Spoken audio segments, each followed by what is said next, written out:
Hello everyone, welcome to Odia tutorial. आज आम पढ़ा +2 फर्स्ट ईयर राजनीति विज्ञान। आमर प्रथम विषयटी है राजनीति विज्ञान कौन सिद्धांतर एक उपक्रम जोटा कि राजनीति कौन व्हाट इज पॉलिटिक्स। ओलंपिक क्रीड़ा ओ राजनीति ओ गणतंत्र विश्ववासी निमंते प्राचीन ग्रीस देश में जनप्रिय अवदान बोली विवेचना करा जाए। ओलंपिक क्रीड़ा ता सहित कौन राजनीति ओ गणतंत्र विश्ववासी निमंते गोटे प्राचीन ग्रीस देशर जनप्रिय भाव अवदान करा जाए। उभय राजनीति ओ राजनीति विज्ञान ग्रीक शब्द पॉलिस रु सृष्टि होइथिबार स्वीकार करा जायछि। उभय राजनीति ओ राजनीति विज्ञान पॉलिटिकल आ गोटे कौन पॉलिटिकल साइंस सेटा कौन ग्रीक शब्द पॉलिस शब्द रु कौन है सृष्टि हेछि। एबे जानिबा पॉलिस रो अर्थ कौन। पॉलिस रो अर्थ हैला नगर राष्ट्र बा नगर राज्य सिटी स्टेट जोटा। प्राचीन ग्रीस देश रे अनेक गुड़िए नगर थिला बेले सेगुड़िकर मध्य निजस्व शासन व्यवस्था थिला। प्राचीन ग्रीस देश रे जेतेबेले अनेक गुड़िए नगर थिला सेथिरे भी कौन थिला निजस्व शासन व्यवस्था भी थिला। तेणु प्रत्येक नगर एक राष्ट्रर मान्यता लाभ करी नगर राष्ट्र रूपे परिचित होइथिला। प्रत्येक नगर गोटे राष्ट्रर मान्यता पाइथिला तो तापरे कौन होइथिला ना गोटे नगर राष्ट्र रूपे परिचित होइथिला। नगर राष्ट्र गुड़िक आयतन ओ जनसंख्या दृष्टि क्षुद्र थिले। एथेंस और स्पार्टा भली नगर राष्ट्र माने खूब प्रसिद्धि लाभ करिथिले। नगर राष्ट्रर अधिवासी मानकु नागरिक कुआ जाउथला। जो एथेंस और स्पार्टा भली नगर राष्ट्र माने खूब प्रसिद्ध होइथिले तो सेमानकु कोन कुहाउथला ना नगर राष्ट्रर अधिवासी मानकु कोन कुहाउथला ना नागरिक कुहा जाउथिला।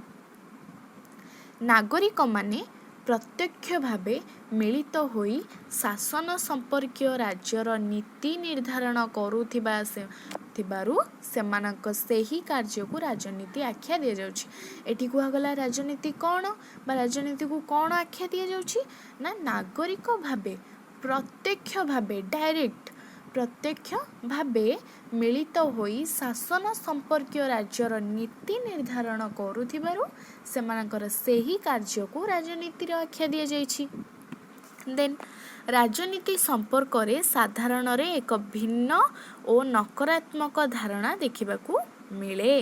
राजनेता माने एहाकू जनसेवा बा देश सेवा कहूथिबा बेले अन्य माने एहाकू कारसादी कूटकौशलपूर्ण छंद कपटयुक्त उपाय देखंती जहाँ निहित स्वार्थ मंद उद्देश्य अथवा अर्थनैतिक रूपे उच्च अभिलाष पूर्ण करिबारे कौन करे प्रयोग करा जाय। जेतेबेले राजनेता माने जनसेवा और देश सेवा कहूथिले सेतेबेले अन्य लोक माने कहूथिले कि एटा कौन कारसादी आ गोटे कूट कौशल नीति ता सहित कौन छंद कपट जो करती तो तार युक्त उपाय रूपे देखती जोटा कौन ना निहित स्वार्थ और मंद उद्देश्य बा अर्थनैतिक रूप रे कौन उच्च अभिलाष।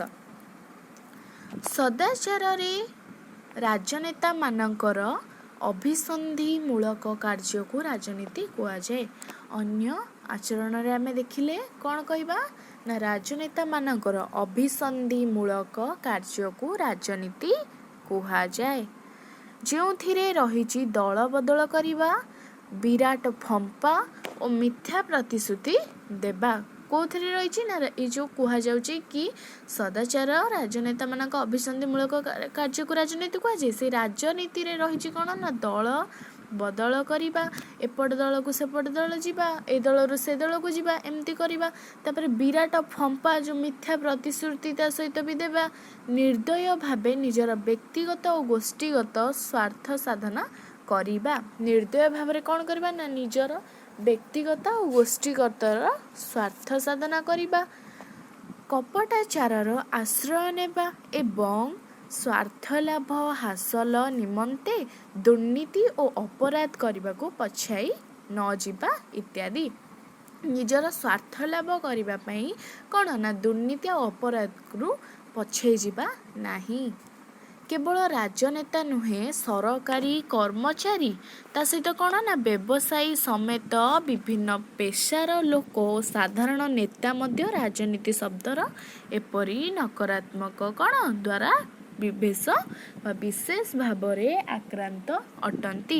କେଉଁମାନେ ନା ରାଜନେତା କେବଳ ନୁହଁ, ସରକାରୀ କର୍ମଚାରୀ, ବ୍ୟବସାୟ ସମେତ ବିଭିନ୍ନ ପେଶାର ଲୋକମାନେ ଓ ତା ସହିତ କ'ଣ ନା ସାଧାରଣ ନେତାମାନେ ମଧ୍ୟ ଏହିପରି ଯେଉଁ ନକାରାତ୍ମକ ରାଜନୀତି ଶବ୍ଦର ଅର୍ଥ ବ୍ୟବହାର କରାଯାଉଛି ତାର କ'ଣ ଅଟନ୍ତି? ଆକ୍ରାନ୍ତ ଅଟନ୍ତି।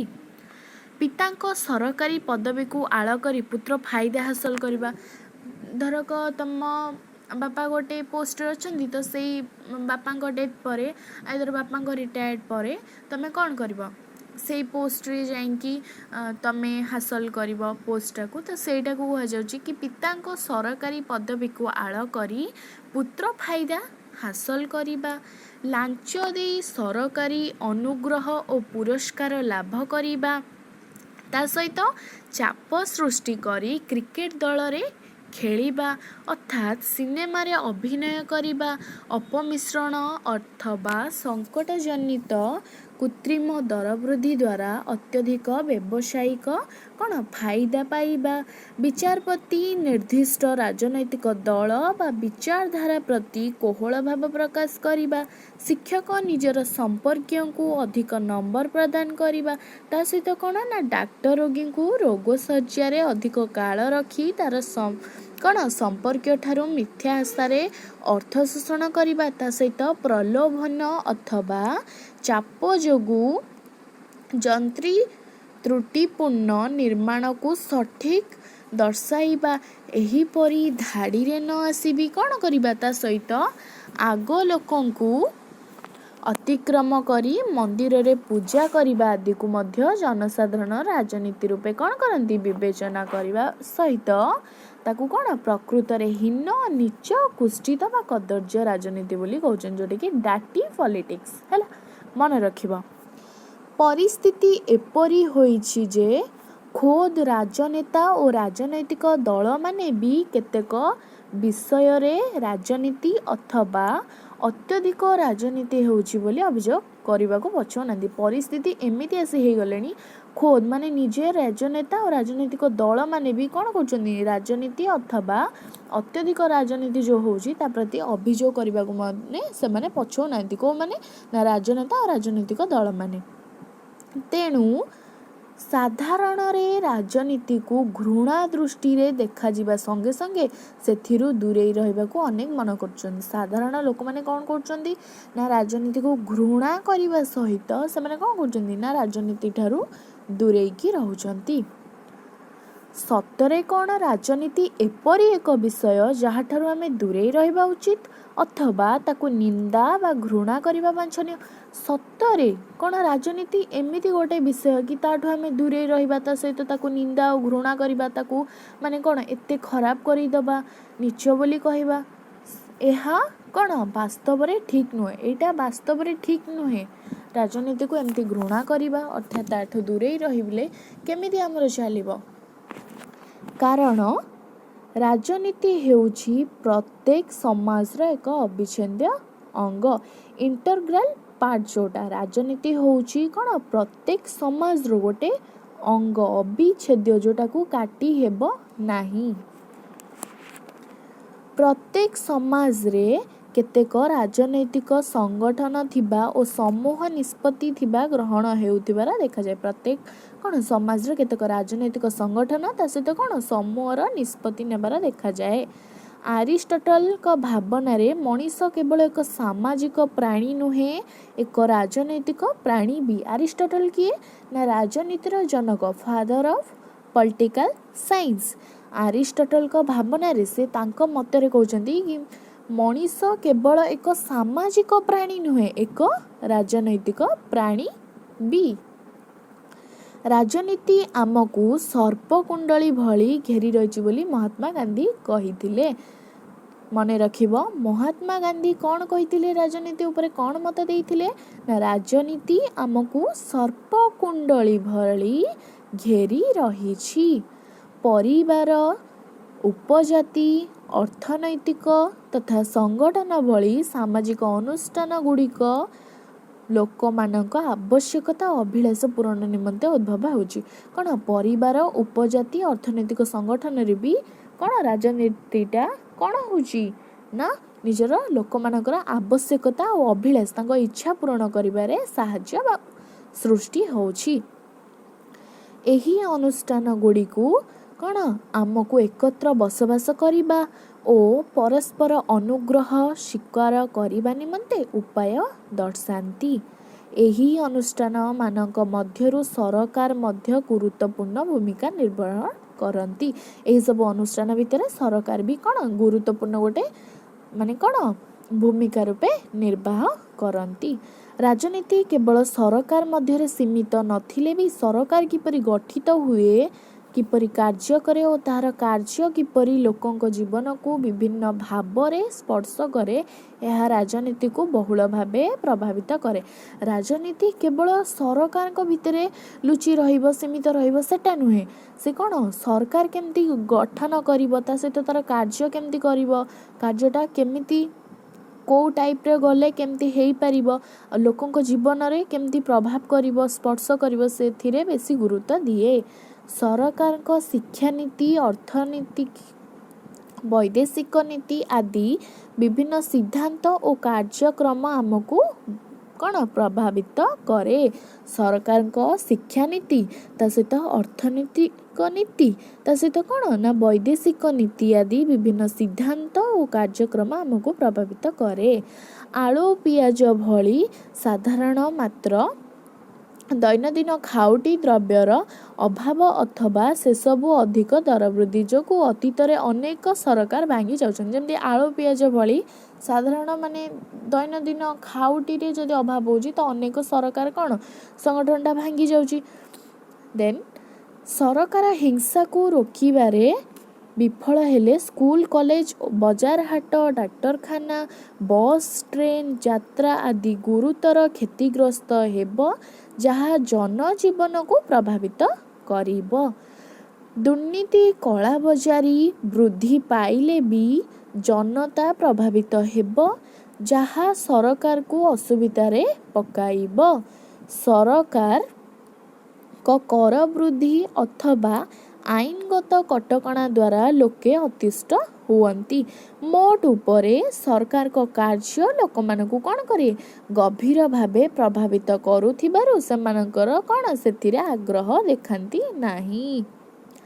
ସାଧାରଣଙ୍କ କ'ଣ ହୁଏ ନା ନିଜର ଦାବି ଉପସ୍ଥାପନା ନିମନ୍ତେ ସଂଗଠନ କ'ଣ କରନ୍ତି? ଗଠନ କରନ୍ତି, ବିଭିନ୍ନ ଅଭିଯାନ ଚଳାନ୍ତି। ତା ସହିତ ନା ସରକାରଙ୍କ କାର୍ଯ୍ୟରେ ପ୍ରତିବାଦ ହୁଏ ଅଥବା ତାଙ୍କ ସହ ମୂଲ ଚାଲ ହୋଇ, ଯେଉଁଟା ଭେଟଚାଲ କୁହନ୍ତି, ତ ସେଇଟା ହେଇକି କୌଣସି ନୀତିର ପରିବର୍ତ୍ତନ କରାଯାଏ ନାହିଁ। ଆମ ପାଇଁ, ଆମ ସମାଜ ପାଇଁ କ'ଣ ଉଚିତ ଓ କାମ୍ୟ ସେ ସମ୍ପର୍କରେ ଆମ୍ଭମାନଙ୍କର ଭିନ୍ନ ଭିନ୍ନ ଦୃଷ୍ଟିକୋଣରୁ ହିଁ ରାଜନୀତିର ସୃଷ୍ଟି। ଆମ ପାଇଁ, ଆମ ସମାଜ ପାଇଁ କ'ଣ ଉଚିତ ସେଇଟା କ'ଣ ଆମ ସମସ୍ତଙ୍କର ଗୋଟେ ଗୋଟେ ମତ ନେଇକି ହିଁ ଏଇଟା କ'ଣ ରାଜନୀତିଟା ସୃଷ୍ଟି। ଏହାଦ୍ୱାରା ସମାଜରେ ବହୁ ମୂଲଚାଲ ଓ ବୁଝାମଣା ହୋଇ କ'ଣ ସମୂହ ନିଷ୍ପତ୍ତି ନିଆଯାଏ। ଗୋଟିଏ ପକ୍ଷରେ ସରକାର କ'ଣ କରେ ଓ ଲୋକଙ୍କୁ କିଭଳି ପ୍ରଭାବିତ କରେ ଏବଂ ଅନ୍ୟ ପକ୍ଷରେ ଲୋକମାନେ କିଭଳି ସଂଗ୍ରାମ କରନ୍ତି ଓ ସରକାରଙ୍କ ନିଷ୍ପତ୍ତିକୁ ଗ୍ରହଣ କିଭଳି ପ୍ରଭାବିତ କରେ, ଏସବୁ ଉପରେ କ'ଣ ଦିଏ ନା ରାଜନୀତିଟା ଗୁରୁତ୍ୱ ଦିଏ। ଯେତେବେଳେ ଲୋକମାନେ ନିଜ ନିଜ ସହ ମୀମାଂସା କରି ସମୂହ କାର୍ଯ୍ୟରେ ଅଂଶଗ୍ରହଣ କରନ୍ତି, ଯେତେବେଳେ ଲୋକମାନେ କ'ଣ ନିଜ ନିଜ ଭିତରେ ଆଲୋଚନା କରିକି ଯେତେବେଳେ ଗୋଟେ କାର୍ଯ୍ୟକ୍ରମରେ ଅଂଶଗ୍ରହଣ କରନ୍ତି, ଯାହା ସାମାଜିକ ବିକାଶ ଓ ସର୍ବସାଧାରଣ ସମସ୍ୟା ସମାଧାନ ନିମନ୍ତେ ଅଭିପ୍ରେତ, ସେତେବେଳେ ସେମାନେ ରାଜନୈତିକ କାର୍ଯ୍ୟ ବା ରାଜନୀତି କରନ୍ତି, ଯେଉଁଟାକି ପଲିଟିକାଲ ଆକ୍ଟିଭିଟି କାହାକୁ କୁହାଯାଏ। ଲେଖିବ ଯେତେବେଳେ ଲୋକମାନେ ନିଜ ନିଜ ସହ ମୀମାଂସା କରି ସମୂହ କାର୍ଯ୍ୟକ୍ରମରେ ଅଂଶଗ୍ରହଣ କରନ୍ତି ଯାହା ସାମାଜିକ ବିକାଶ ଓ ସର୍ବସାଧାରଣ ସମସ୍ୟା ସମାଧାନ ନିମନ୍ତେ ଅଭିପ୍ରେତ, ସେତେବେଳେ ସେମାନେ ରାଜନୈତିକ କାର୍ଯ୍ୟ ବା ରାଜନୀତି କରନ୍ତି। ବାସ୍ତବ ଅର୍ଥରେ କହିବାକୁ ଗଲେ ଜନ୍ମ ପୂର୍ବରୁ ଆରମ୍ଭ କରି ମୃତ୍ୟୁର ପର ପର୍ଯ୍ୟନ୍ତ ବି ପ୍ରତ୍ୟେକ ବ୍ୟକ୍ତି ରାଜନୀତି ସହିତ ସମ୍ପୃକ୍ତ।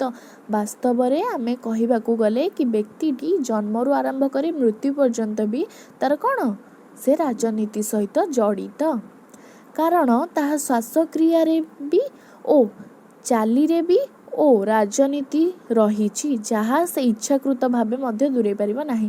ତାର ଶ୍ୱାସକ୍ରିୟାରେ ବି ଆଉ କ'ଣ ତା ଚାଲିରେ ବି ରାଜନୀତି ରହିଛି, ସେ ଚାହିଁଲେ ବି ସେଥିରୁ କ'ଣ କରିପାରିବ ଦୂରେଇ ରହିପାରିବ ନାହିଁ। ଗର୍ଭସ୍ଥ ଶିଶୁ ନିମନ୍ତେ ସରକାରୀ ଟୀକାକରଣ, ତାହା ଜନ୍ମ ପରେ ସରକାରୀ ନର୍ସ ଓ ଆଶାକର୍ମୀ ଚିକିତ୍ସା ସୁବିଧା, ରାଷ୍ଟ୍ରର ଆଇନ ଦ୍ୱାରା ନିୟନ୍ତ୍ରିତ ଶିକ୍ଷାନୁଷ୍ଠାନରେ ଅଧ୍ୟୟନ, ସରକାରୀ ଅନୁବାଦନ, ତା ସହିତ କ'ଣ ନିମିତ୍ତ ରାସ୍ତାରେ ଚାଲିବା, ନଳକୂଅ ପାଇପରୁ ପାଣି ନେବା, ବଜାର ହାଟର ସୁବିଧା ପାଇବା, ଚାକିରି କିମ୍ବା ବ୍ୟବସାୟ କରିବା, ମୃତ୍ୟୁ ପରେ ଶ୍ମଶାନକୁ ଯିବା, ତଜ୍ଜନିତ ସରକାରୀ ଓ ଅନ୍ୟାନ୍ୟ ସୁବିଧା ତାର ସମ୍ପର୍କୀୟମାନଙ୍କୁ ମିଳିବା ଆଦିରେ ତ ରାଜନୀତି ରହିଛି।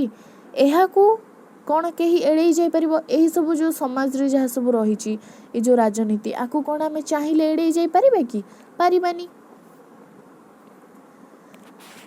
ରାଜନୀତି ବିଜ୍ଞାନର ନାମକରଣ ଓ ରାଜନୀତି ଠାରୁ ଏହାର ସ୍ୱତନ୍ତ୍ରତା ନେଇ ମତ ପାର୍ଥକ୍ୟ ଦେଖାଯାଏ। କେତେକ ଏହାକୁ ରାଜନୀତି ବା ରାଜନୈତିକ ଦର୍ଶନ, ରାଷ୍ଟ୍ରତତ୍ତ୍ୱ ଆଦିରେ ନାମତ କରନ୍ତି। କେତେକ ଲୋକ କ'ଣ କୁହନ୍ତି ନା ରାଜନୀତି ଯେଉଁଟାକି ପଲିଟିକ୍ସ, ତା ସହିତ ରାଜନୈତିକ ଦର୍ଶନ ପଲିଟିକାଲ ଫିଲୋସଫି, ତା ସହିତ କ'ଣ କୁହନ୍ତି ନା ରାଷ୍ଟ୍ରତତ୍ତ୍ୱ ଥିଓରି ଅଫ୍ ଷ୍ଟେଟ୍ ଆଦି ନାମରେ କ'ଣ କରନ୍ତି ନା ନାମିତ କରନ୍ତି। ସାର୍ ଫ୍ରେଡେରିକ୍ ପୋଲକ୍ ତାଙ୍କର ରାଜନୀତି ବିଜ୍ଞାନର ଇତିହାସ ପରିଚୟ ପୁସ୍ତକରେ ରାଜନୀତିକୁ ଦୁଇ ଭାଗରେ ବିଭକ୍ତ କରିଥିଲେ। ସାର୍ ଫ୍ରେଡେରିକ୍ ପୋଲକ୍ ତାଙ୍କର ଯେଉଁ ପୁସ୍ତକ ଅଛି ରାଜନୀତି ବିଜ୍ଞାନର ଇତିହାସ ପରିଚୟ, ସେଥିରେ ରାଜନୀତିକୁ ସେ ଦୁଇ ଭାଗରେ ବିଭକ୍ତ କରିଥିଲେ। ଯଥା ବା ସେଗୁଡ଼ିକ ହେଲା ତତ୍ତ୍ୱମୂଳକ ରାଜନୀତି, ଗୋଟେ ହେଉଛି କ'ଣ ତତ୍ତ୍ୱମୂଳକ ରାଜନୀତି, ତାପରେ ସେକେଣ୍ଡଟା ହେଉଛି ବ୍ୟବହାରିକ ରାଜନୀତି। ଫାର୍ଷ୍ଟଟା ହେଉଛି ତତ୍ତ୍ୱମୂଳକ ରାଜନୀତି, ସେକେଣ୍ଡଟା ହେଉଛି ବ୍ୟବହାରିକ ରାଜନୀତି। ତତ୍ତ୍ୱମୂଳକ ରାଜନୀତିରେ ରାଷ୍ଟ୍ରତତ୍ତ୍ୱ, ସରକାର, ବିଧାୟନ ବା ଆଇନ ପ୍ରଣୟନ ତତ୍ତ୍ୱ ସହିତ ରାଷ୍ଟ୍ର ଏକ କୃତ୍ରିମ ଶକ୍ତି ହିସାବରେ ଅନ୍ତର୍ଭୁକ୍ତ। ନା ତତ୍ତ୍ୱମୂଳକ ରାଜନୀତିରେ କ'ଣ ହେଉଛି ନା ରାଷ୍ଟ୍ରତତ୍ତ୍ୱ, ସରକାର, ବିଧାୟନ, ଆଇନ ପ୍ରଣୟନରେ ତତ୍ତ୍ୱ ସହିତ ରାଷ୍ଟ୍ର ଏକ କ'ଣ କୃତ୍ରିମ ଭାବେ ଜଡ଼ିତ ରହୁଛି। ସେହିପରି ଆଉ ଗୋଟେ କ'ଣ ରହିଲା ନା ବ୍ୟବହାରିକ ରାଜନୀତି। ସେହିପରି ବ୍ୟବହାରିକ ରାଜନୀତିରେ ସରକାର ବାସ୍ତବ ସ୍ୱରୂପ, ସରକାର କାର୍ଯ୍ୟକାରିତା, ପ୍ରଶାସନ, ଆଇନ ପ୍ରଣୟନ ଓ ବିଧାୟନ, କୂଟନୀତି, ଯୁଦ୍ଧ, ଶାନ୍ତି ସମେତ ଅନ୍ତର୍ଜାତୀୟ ରାଜନୀତି ଓ ସମ୍ପର୍କର ଅନ୍ତର୍ଭୁକ୍ତ ଥାଏ। ଆରିଷ୍ଟଟଲ ଯିଏକି ରାଜନୀତିର ଜନକ, ସେ କ'ଣ କହୁଛନ୍ତି ନା ଆରିଷ୍ଟଟଲ ରାଜନୀତିକୁ ରାଜନୀତି ବିଜ୍ଞାନ ଠାରୁ ଅଧିକ ବ୍ୟାପକ ଅର୍ଥରେ ବ୍ୟବହାର କରିଥିଲେ। ଆରିଷ୍ଟଟଲ ରାଜନୀତିକୁ ପଲିଟିକାଲକୁ ରାଜନୀତି ବିଜ୍ଞାନ ଠାରୁ ପଲିଟିକାଲ ସାଇନ୍ସ ଠାରୁ ଅଧିକ ବ୍ୟାପକ ଅର୍ଥରେ କ'ଣ କରୁଥିଲେ ବ୍ୟବହାର କରୁଥିଲେ। ସେ ରାଜନୀତି ବିଦ୍ୟାକୁ କର୍ତ୍ତା ବିଜ୍ଞାନ ରୂପେ କ'ଣ ନାମିତ କରୁଥିଲେ। ସେ ପଲିଟିକାଲ ସାଇନ୍ସକୁ କ'ଣ କହୁଥିଲେ ନା କର୍ତ୍ତା ବିଜ୍ଞାନ ରୂପରେ କ'ଣ କରୁଥିଲେ ନାମିତ କରୁଥିଲେ, କାରଣ ଏହା ଅନ୍ୟ ସମସ୍ତ ବିଦ୍ୟା ଓ କାର୍ଯ୍ୟକଳାପକୁ ନିୟନ୍ତ୍ରଣ କରେ। ଯେଉଁ ସେ ରାଜନୀତିକୁ କର୍ତ୍ତା ବିଜ୍ଞାନ କହିଲେ, ତ କର୍ତ୍ତା ବିଜ୍ଞାନଟା କ'ଣ କରେ ନା ଅନ୍ୟ ସମସ୍ତ ବିଦ୍ୟା ଓ କାର୍ଯ୍ୟକଳାପକୁ ନିୟନ୍ତ୍ରଣ କରେ। ତାଙ୍କ ମତରେ ରାଜନୀତି କେବଳ ନଗର ରାଷ୍ଟ୍ର ନୁହେଁ, ତାଙ୍କ ମତରେ ରାଜନୀତି କେବଳ ନଗର ରାଷ୍ଟ୍ର ନୁହେଁ, ପରିବାରର ସ୍ୱରୂପ, କ୍ରୀତଦାସ ନିୟନ୍ତ୍ରଣ, ବିପ୍ଳବର ରୂପ, ତା ସହିତ କ'ଣ ନା ଶୁଦ୍ଧ ଗଣତନ୍ତ୍ର ଉପରେ ଟିପ୍ପଣୀ, ଶିକ୍ଷା ଆଦି ବିଷୟମାନଙ୍କର ଅଧ୍ୟୟନ ମଧ୍ୟ। ଆଧୁନିକ ରାଜନୀତି ବିଜ୍ଞାନୀ ମତରେ କ୍ଷମତା ଯେଉଁଟାକି ପାୱାର, ବିବାଦ, କନଫ୍ଲିକ୍ଟ, ସହମତି, କନସେନ୍ସସ୍ ହେଉଛି ରାଜନୀତିର ତିନୋଟି ମୁଖ୍ୟ ଉପାଦାନ। କାହା ମତରେ ନା ଆଧୁନିକ ରାଜନୀତି ବିଜ୍ଞାନୀମାନଙ୍କ ମତରେ। ସାମ୍ପ୍ରତିକ ଭାବେ ରାଜନୀତି ରାଜନୈତିକ ଦର୍ଶନ ସହ କ'ଣ ସମାନ ବୋଲି ବିବେଚନା କରାଯାଏ ସାମ୍ପ୍ରତିକ ଭାବରେ, ଏବଂ ଉଭୟ ପଦ ଯେଉଁଟାକି ଟର୍ମ ଅଦଳ ବଦଳ ହୋଇ ବ୍ୟବହାର କରାଯାଏ କେଉଁଥିରେ ନା ସାମ୍ପ୍ରତିକ ଭାବରେ। ଦେନ୍ କିନ୍ତୁ ରାଜନୈତିକ ଦର୍ଶନ ହେଉଛି ଏକ ରୀତି ବିଜ୍ଞାନ, ନର୍ମାଟିଭ୍ ସାଇନ୍ସ। ରାଜନୈତିକ ବିଶ୍ଳେଷଣର ବାସ୍ତବ ଦିଗକୁ ସ୍ପର୍ଶ କରୁନଥିବାରୁ ଏହା କ'ଣ ରାଜନୀତି ବିଜ୍ଞାନର ବିକଳ୍ପ ହୋଇ ନପାରେ। ସେହିପରି ରାଷ୍ଟ୍ରତତ୍ତ୍ୱ ଉଭୟ ରାଜନୀତି ଓ ରାଜନୈତିକ ଦର୍ଶନ ତୁଳନାରେ ଅଧିକ ଯଥାଯଥ ହେଲେ ବି ଏହା ସମ୍ପୂର୍ଣ୍ଣ ରାଜନୈତିକ ଅଧ୍ୟୟନକୁ ଆବୃତ କରିବାରେ ନାହିଁ।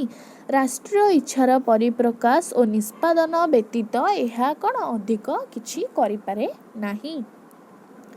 ଦେନ୍ ରାଜନୀତି ବିଜ୍ଞାନ ଅଧ୍ୟୟନର ଆଧୁନିକ ବୈଜ୍ଞାନିକ ତଥା ପ୍ରୟୋଗସିଦ୍ଧ ପ୍ରବେଶ ମାର୍ଗ ଦ୍ୱାରା ବିଶେଷ କରି ବିଂଶ ଶତାବ୍ଦୀର କ'ଣ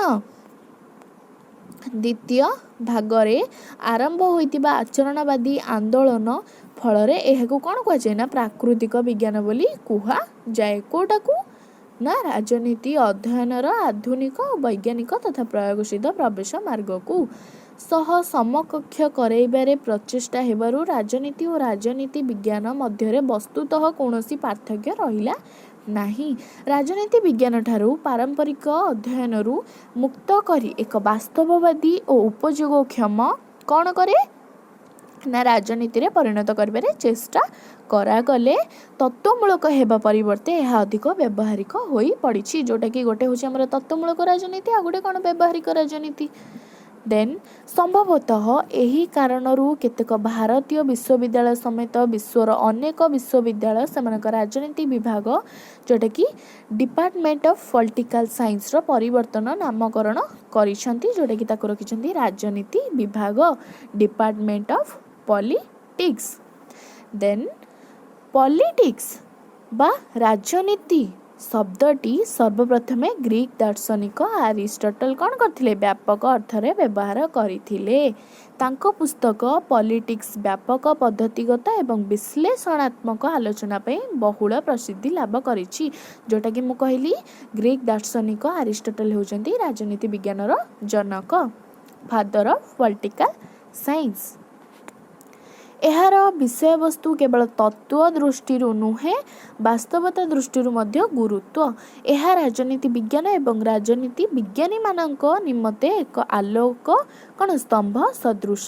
ଖ୍ରୀଷ୍ଟପୂର୍ବ 4th ଶତାବ୍ଦୀରେ ରଚିତ ଏହି ପୁସ୍ତକ 2300 ବର୍ଷରୁ ଉର୍ଦ୍ଧ୍ୱ କାଳ ପରେ ଆଜି ବି କ'ଣ କରିଛି ନା ରାଜନୀତି ବିଜ୍ଞାନ ଏକ ପ୍ରାରମ୍ଭିକ ପରିଚୟ ପୁସ୍ତକ ହିସାବରେ ପରିଗଣିତ ହୁଏ। ଏହି କାରଣରୁ ଆରିଷ୍ଟଟଲକୁ ରାଜନୀତି ବିଜ୍ଞାନର କ'ଣ ଜନକ ବା ପିତା ବୋଲି କୁହାଯାଏ। ଆରିଷ୍ଟଟଲଙ୍କ ମତ କ'ଣ ଜାଣିବା ତ ସେ କହୁଛନ୍ତି ଆରିଷ୍ଟଟଲଙ୍କ ମତରେ ମଣିଷ ଏକ ସାମାଜିକ ପ୍ରାଣୀ। ଏଠି ଅଲରେଡ଼ି ମୁଁ କହିସାରିଛି ପୂର୍ବରୁ କି ଆରିଷ୍ଟଟଲଙ୍କ ମତରେ କ'ଣ ମଣିଷ ଏକ ସାମାଜିକ ପ୍ରାଣୀ, man is a social animal. ସେ ସମାଜରେ ଜନ୍ମ ହୁଏ, ସମାଜରେ ବିକଶିତ ହୁଏ ଏବଂ ସମାଜରେ ମଧ୍ୟ ମୃତ୍ୟୁଲାଭ କରେ। କିଏ ନା ମଣିଷ ସମାଜରେ ଜନ୍ମ ହୁଏ, ସମାଜରେ ବଢ଼େ ଯେଉଁଟାକି ବିକଶିତ ହୁଏ, ତା ସହିତ ସମାଜରେ ମଧ୍ୟ ମୃତ୍ୟୁଲାଭ କରେ। ସମାଜ ବିନା ତାର କୌଣସି ଅନ୍ୟ ଗତି ନାହିଁ। ସମାଜ ବିନା ମଣିଷର ବ୍ୟୁତ୍ପତ୍ତି ସ୍ଥିତି ଓ ପ୍ରଗତି କ'ଣ ଅସମ୍ଭବ। ସମାଜ ବିନା ମଣିଷର ବ୍ୟୁତ୍ପତ୍ତି ସ୍ଥିତି ତା ସହିତ କ'ଣ ପ୍ରଗତିଟା ଅସମ୍ଭବ। ସମାଜ ବିନା ଯେ ବଞ୍ଚି ରହିପାରେ ସେ ହୁଏତ ଈଶ୍ୱର କିମ୍ବା ପଶୁ ହୋଇପାରେ। ଯେ ସମାଜ ବିନା ବଞ୍ଚି ରହିପାରୁଥିବ ସେ ଈଶ୍ୱର ନହେଲେ ପଶୁ ହୋଇପାରେ, କଦାପି ମଣିଷ ନୁହେଁ, କଦାପି ମଣିଷ ହେବ ନାହିଁ। ସାମାଜିକ ପ୍ରାଣୀ ମଣିଷମାନଙ୍କର ବ୍ୟବହାର ଓ କାର୍ଯ୍ୟକଳାପକୁ ନେଇ ଗଢ଼ି ଉଠିଥିବା ବିଦ୍ୟାକୁ କ'ଣ କୁହାଯାଏ? ସାମାଜିକ ବିଜ୍ଞାନ କୁହାଯାଏ। ତେଣୁ ରାଜନୀତି ବିଜ୍ଞାନ ଏକ ସାମାଜିକ ବିଜ୍ଞାନ, କିନ୍ତୁ ଏକ ସାଧାରଣ ସାମାଜିକ ବିଜ୍ଞାନ ପରିବର୍ତ୍ତେ ଏହା ଶ୍ରେଷ୍ଠ ସାମାଜିକ ବିଜ୍ଞାନ ରୂପେ ପରିଚିତ ହୁଏ। ଆଚ୍ଛା, ଏବେ ଆମେ ଜାଣିଲେ ଆରିଷ୍ଟଟଲଙ୍କ ମତ କ'ଣ? ତାଙ୍କ ମତରେ ସାମାଜିକ ବିଜ୍ଞାନ କାହାକୁ କୁହାଯାଏ? ଦେନ୍ ଆରିଷ୍ଟଟଲ ତାଙ୍କ ଗୁରୁ ପ୍ଲାଟୋ ଏବଂ ତାଙ୍କ ଗୁରୁଙ୍କ ଗୁରୁ ସକ୍ରେଟିସ୍ ପ୍ରାଚୀନ ଗ୍ରୀସରୁ ଉଦ୍ଭବ ପାଶ୍ଚାତ୍ୟ ରାଜନୈତିକ ଦର୍ଶନର ପ୍ରାରମ୍ଭିକ ମୁଖ୍ୟ ପ୍ରବକ୍ତା ଥିଲେ। ପାଶ୍ଚାତ୍ୟ ରାଜନୈତିକ ଦର୍ଶନର ପ୍ରାରମ୍ଭିକ ମୁଖ୍ୟ ପ୍ରବକ୍ତା କିଏ ଥିଲେ? ନା ଆରିଷ୍ଟଟଲ, ତାଙ୍କ ଗୁରୁ ପ୍ଲାଟୋ, ତା ସହିତ ତାଙ୍କ ଗୁରୁ କ'ଣ? ଗୁରୁଙ୍କ ଗୁରୁ ସକ୍ରେଟିସ୍ ପ୍ରାଚୀନ ଗ୍ରୀସରୁ କ'ଣ? ପାଶ୍ଚାତ୍ୟ ରାଜନୈତିକ ଦେଶର ପ୍ରାରମ୍ଭିକ ମୁଖ୍ୟ ପ୍ରବକ୍ତା ଥିଲେ। ସେମାନଙ୍କ ମତରେ ପଲିସ୍ ବା ନଗର ରାଷ୍ଟ୍ର ସଂକ୍ରାନ୍ତୀୟ ଅଧ୍ୟୟନ ବା ବିଜ୍ଞାନକୁ ରାଜନୀତି ଅଥବା ରାଜନୀତି ବିଜ୍ଞାନ କୁହାଯାଏ। କାହା ମତରେ? ନା ଗୁରୁ ପ୍ଲାଟୋ ଆଉ ଗୁରୁ ସକ୍ରେଟିସ୍ଙ୍କ ମତରେ। ପ୍ଲାଟୋ ପ୍ରସିଦ୍ଧ ପୁସ୍ତକ ରିପବ୍ଲିକ୍ ରାଜନୀତି ବିଜ୍ଞାନର ପ୍ରଥମ ପାଶ୍ଚାତ୍ୟ ପୁସ୍ତକ ରୂପେ ପରିଣତ ହୁଏ। ପ୍ଲାଟୋଙ୍କ ପ୍ରସିଦ୍ଧ ପୁସ୍ତକ କ'ଣ? ନା ରିପବ୍ଲିକ୍। ସେଇଟା କ'ଣ ହୁଏ? ନା ରାଜନୀତି ବିଜ୍ଞାନର ପ୍ରଥମ ପାଶ୍ଚାତ୍ୟ ପୁସ୍ତକ ରୂପେ ପରିଗଣିତ ହୁଏ। ସେ ସମୟରେ ବିଭିନ୍ନ ବିଦ୍ୟାର ପଦ୍ଧତିଗତ ବିଭାଜନ ହୋଇନଥିବାରୁ ଏହି ପୁସ୍ତକର କ'ଣ ହୁଏ? ନା ମୁଖ୍ୟ ବାର୍ତ୍ତା ରାଜନୀତି ହୋଇଥିଲେ ହେଁ ଏହା କ'ଣ? ମାନବ ଜୀବନ ଦର୍ଶନ, ଇତିହାସ, ତା ସହିତ କ'ଣ? ଅର୍ଥନୀତି ଓ ଶିକ୍ଷା ଆଦି ବିଷୟରେ ଆଲୋକପାତ କରେ। ମୋଟ ଉପରେ ଆମେ କ'ଣ କରିବା? ନା ଦେଖିବାକୁ ଗଲେ ସଦାଚାର, ସଦ୍ଗୁଣ ଏବଂ ଜ୍ଞାନ ରାଜନୀତି, ସମାଜ ଓ ବ୍ୟକ୍ତି ଆଚରଣର ଆଦର୍ଶ ରୂପେ ବିବେଚିତ ହୋଇଥାଏ।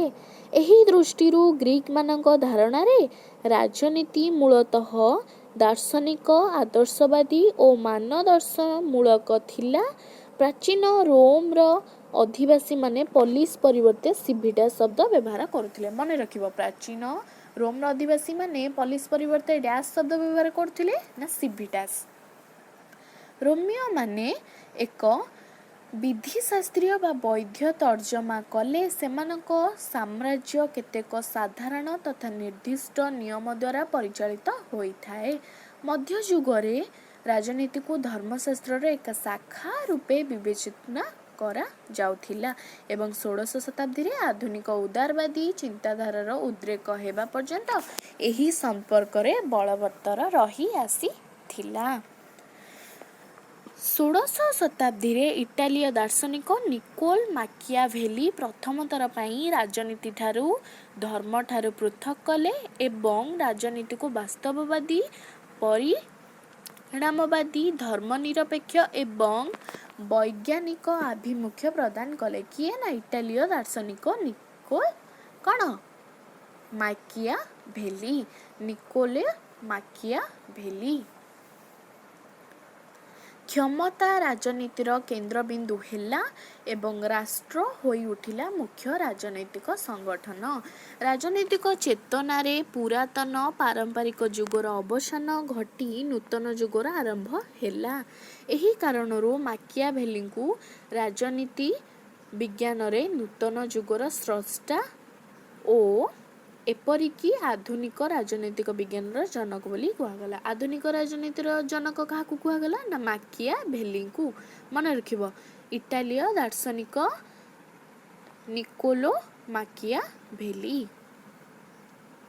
ଦେନ୍ ରାଷ୍ଟ୍ରର ଉତ୍ପତ୍ତି ସମ୍ପର୍କୀୟ ଯୁକ୍ତିବାଦୀ ତତ୍ତ୍ୱଦର୍ଶୀ ରୂପେ ପରିଚିତ ଇଂରେଜ ଦାର୍ଶନିକ ଥୋମାସ ହବସ୍, ଜନ୍ ଲକ୍ ଏବଂ ପାରିସର କ'ଣ ଫରାସୀ ଦାର୍ଶନିକ ରୁସୋ ରାଜନୀତିରେ ନୂତନ ଚିନ୍ତାଧାରାର ସଂଯୋଗ କରିଥିଲେ। ହବସ୍ ବସ୍ତୁବାଦୀ ଧାରଣା ଓ ବଳ ଦ୍ୱାରା ରାଜନୀତି ପ୍ରେରିତ ବୋଲି ଦର୍ଶାଇଥିବା ବେଳେ ଲକ୍ କ୍ଷମତାର ସାମ୍ବିଧାନିକ ଆନୁଷ୍ଠାନିକରଣ ଓ ସୀମିତ ବୈଧ କ୍ଷମତା ଉପରେ ଗୁରୁତ୍ୱ ପ୍ରଦାନ କରୁଥିଲେ। ରୁସୋ ଜନପ୍ରିୟ ସାର୍ବଭୌମ୍ୟ ଓ ଜନପ୍ରିୟ ଗଣତନ୍ତ୍ରର ପରିଚୟ ପ୍ରଦାନ କରିଥିଲେ। ମନେ ରଖିବ ଏସବୁ। ऊनविंश शताब्दी सुधा राजनीति एक सर्वव्यापी विषय पलटिगला। ऊनविंश शताब्दी पर राजनीति कौन गोटे सर्वव्यापी माने पूरा चारिआडे व्यापी गला राजनीति विज्ञानटा एवं राजनैतिक क्षमता लोकमानकर निकटतर होइगला। राजनीतिक क्षमताटा कौन लोकमानकर निकटतर होइगला। राष्ट्र सरकार अर्ध सरकारी संगठन गुड़िक राजनीतिक कार्यकलापर केन्द्र पलटिले। व्यक्तिगत स्वाधीनता व्यक्तिगत संपत्ति अधिकार स्वकृत हेबाकू लागिला। विभिन्न विचारधारा एही प्रक्रिया को त्वरान्वित कला। व्यक्तिवाद समाजवाद एवं उदारवाद राजनीति और राजनीति विज्ञान को प्रभावित कला। अत्याधुनिक उदारवादी चिंताधारा राष्ट्र एक सकारात्मक एवं जनमंगल अनुष्ठान रे परिणत हैला। पुनश्च पुंजीवादी विश्वर प्रतिवाद स्वरूप सृष्टि हैला वैज्ञानिक समाजवाद बा मार्क्सवाद एको कुहागला। एहार जनक जर्मनी दार्शनिक कार्ल मार्क्स एवं तार सहयोगी फ्रेडरिक एंजेल। कहार ना पुंजीवादी विश्वर जो प्रतिवादटा हेइतिला तार समाजवाद और मार्क्सवाद करथिले तो तांकर जनक किए थिले ना जर्मनी दार्शनिक कार्ल मार्क्स और तांको सहयोग करथिले जणे तांकर नाम होची फ्रेडरिक एंजेलस। तर्कसंगत वस्तुवाद श्रेणी विभाजन और इतिहासर अर्थनैतिक तर्जमा द्वारा राजनीति राष्ट्र समाज और राजनीति विज्ञानर नुआ संज्ञा प्रदान कले। तो आज आम पढ़िले राजनीति कौन व्हाट इज पॉलिटिक्स। तो परवर्ती समय आम पढ़िबा एटू पाश्चात्य देश रे कौन केमती सबू राजनीतिटा होतिला। तो आपण मानकु जदि वीडियोटी भल लागिला देन लाइक कमेंट शेयर करिनेबे। तो परवर्ती समय रे को चैप्टर वीडियो बनैबी तो मते कमेंट माध्यम रे जणैबे। जदि वीडियो रे मोर कोनोसी त्रुटि रहिछि तो मते कमेंट माध्यम रे जणैबे। मो मोर त्रुटि को सुधारिबा को चेष्टा करिबी।